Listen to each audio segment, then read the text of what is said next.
그때 나는 인마인드에게 무력하게 당하고 있었다.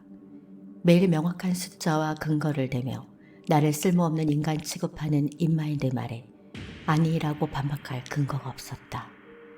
끊임없이 자동 생성되는 이 소리를 마음대로 컨트롤할 수 없었다. 그때 나는 사람들이 왜 극단적인 선택을 하는지 비로소 이해했다. 매일 나를 죽이는 마음의 소리를 혼자서는 도저히 이끌 수 없었던 것이다.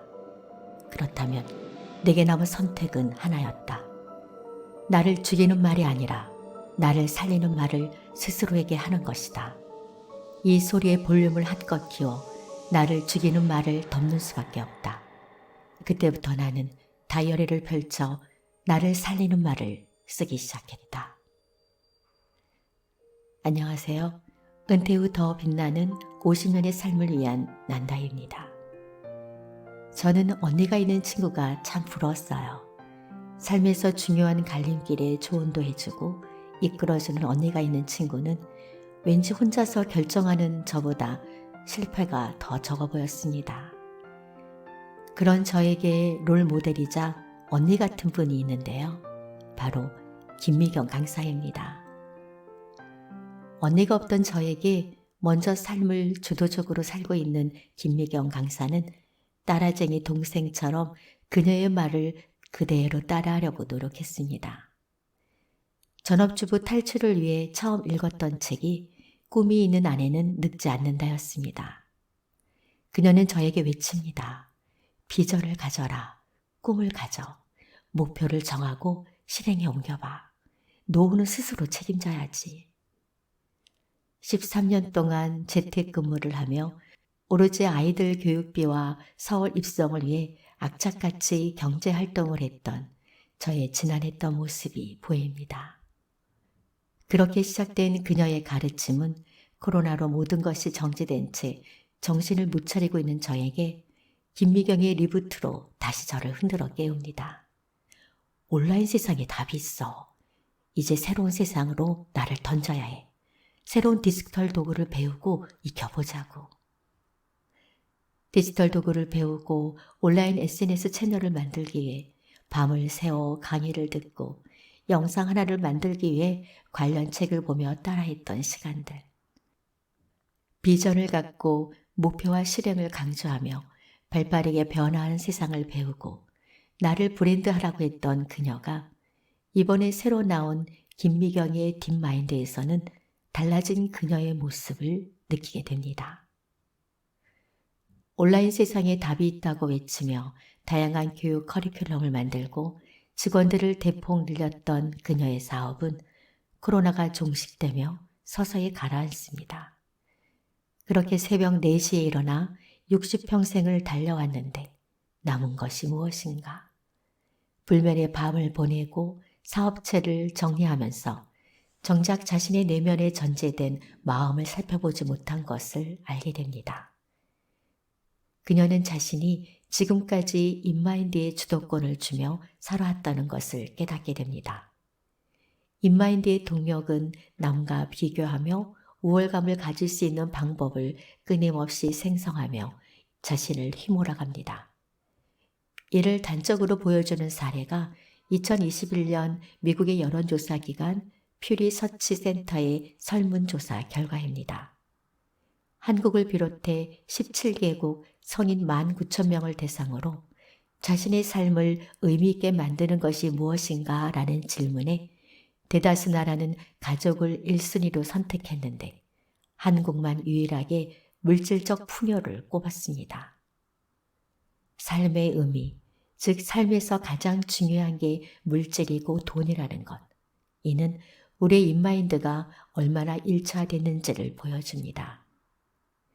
인마인드에만 집중하면 중요한 것들을 놓칠 수 있습니다.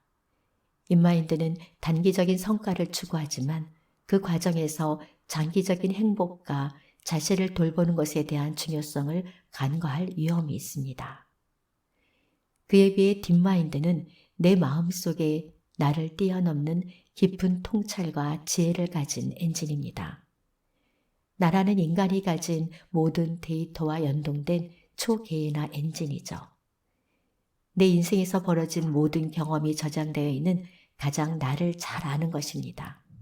인마인드는 더 많은 이익을 쟁취하기 위한 수단이지만 딥마인드는 목적 그 자체입니다. 나의 목적은 내가 행복하게 사는 것입니다. 그녀는 이렇게 얘기합니다. 나는 왜 순순히 인마인드에 나를 내어줬을까? 나는 인마인드가 곧 나라고 굳게 믿었다. 매일 더 열심히 뛰라고 다그치고 실패하면 호되게 야단치는 그게 나인 줄 알았다. 내가 나를 아끼고 사랑해서 하는 말이라고 믿었다. 이제 나를 죽이는 말이 아닌 나를 살리는 말을 스스로에게 하는 것이다. 이 소리의 볼륨을 크게 키워 나를 죽이는 말을 덮는 수밖에 없다. 그때부터 나는 다이어리를 펼쳐 나를 살리는 말을 쓰기 시작했다. 역시 실행의 대가답게 딥마인드를 구축할 수 있는 방법을 소개했습니다. 바로 BOD 하우스, 자신만의 다이어리를 만들어 보는 겁니다. B, 빈, 생각하라, 철학하라, 감사, 칭찬, 반성의 글을 쓰는 시간을 가져보는 겁니다. O, 오거나이징, 투두 리스트가 아니라 BOD 실행 계획을 쓰는 겁니다. D, doing, 실행하라. 저의 다이어리 역사는 살아온 세월만큼 책꽂이에 가득 쌓여 있는데요. 프랭클린 다이어리부터 3P 바인더, 블랙 저널 다이어리, 트래블러스 노트, 온라인 노션까지. 하지만 다이어리를 펼쳐보면 처음 한두 달만 바짝 쓰고 띄엄띄엄 쓰다가 거의 기록을 찾을 수 없는 게 현실입니다. 그래서 2025년 다이어리는 김미경 딥마인드에서 소개한 내용을 바탕으로 저만의 다이어리를 만들어 보았습니다. 우선 한 권은 하루의 감사와 칭찬, 반성을 담은 내용을 적습니다. 나의 내면을 살펴보고 하루를 좀 더 의미 있게 보내기 위한 시간을 갖기에 필요합니다. 명상도 좋고 기도도 좋을 것 같습니다. 그리고 스케줄 다이어리에 하루의 일과를 적고 꼭 실행할 내용을 시간과 더불어 기입합니다. 오늘의 할 일만 나열하는 것이 아니라 BOD 하우스에 계획한 지붕, 기둥을 중심으로 오늘 집중할 부분을 적습니다. 그리고 실행과 점검을 하려고 노력합니다.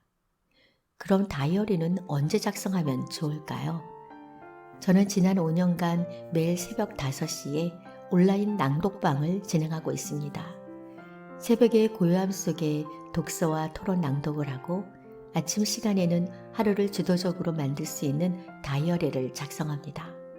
아침은 우리의 마음과 몸, 그리고 주변 환경이 가장 새롭게 시작된 준비된 시간입니다. 아침은 단순히 새로운 하루의 시작을 넘어서 어제의 실수와 후회를 털어내고 새로운 가능성을 열어주는 시간이기 때문입니다. 또한 뇌와 몸이 가장 맑고 집중력이 최고조로 달하는 시간이기도 합니다. 아침의 높은 집중력을 이용해서 사소한 성취감을 계속 쌓으면 하루 종일 자신감 있는 흐름을 유지할 수 있습니다. 이런 행동들이 쌓여 주도적 운명을 만들어가지 않을까요? 제 삶의 멘토인 김미경 강사의 변화된 삶의 자체를 따라 누군가와 비교하거나 부러워하기보다는 각자 자신의 길을 찾아가는 동반자, 친구라고 생각하면 어떨까요? 결국 나의 행복은 내가 스스로 만들어가는 것이니까요. 이제 인마인더가 아닌 딥마인더가 되기 위한 마음의 동력을 바꿔야겠습니다. 그러기 위해서는 나를 성찰하는 시간을 통해 감사의 삶을 느껴보는 것, 행복한 삶을 위한 하루의 계획을 꼼꼼히 세워 실행하는 시간을 가져야겠습니다. 당신의 아름다운 삶을 응원합니다. 잘 자요.